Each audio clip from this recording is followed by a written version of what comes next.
One of the great things about entrepreneurs is they passionately believe in what they're building or doing at any time. And so the DNA just drives you to want to get out of the building and show people exactly what you're doing because you implicitly believe, just implicitly, that you understand not only their problem, but because you implicitly understand their problem, you know exactly what to build. And the only problem you're going to have after you show it to people is you're thinking that you're hoping that your company has a big enough room for you to put all the bags of money that are going to come. It turns out that as much as you believe that, it never happens that way. Because what you have on day one is nothing more than a series of untested hypotheses. And that's just a fancy way for saying you're guessing about most of the things about your startup. You're guessing about pricing. You're guessing about who the customers are. You're guessing about what features they want. This guess about customers and features is called product market fit. And the odds are, while you think you believe, you're more than likely wrong.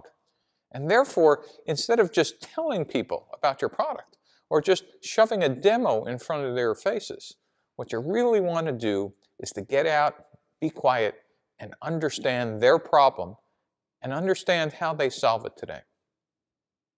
Well, Dr. Lim, thanks for giving me a little bit of your time. As I mentioned on the phone, we're working on something that is very cool, and I think you'll find very interesting.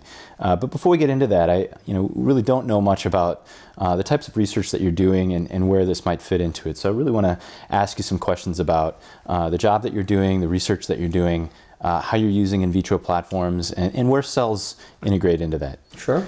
So maybe just to start with, could you tell me a little bit about the research that you're doing here? Yeah, so I'm the Chief Scientific Officer at Excel. We're basically looking at tumor cells. What we do is we take the tumor biopsy and then we try to culture individual cells on Petri dishes. Right.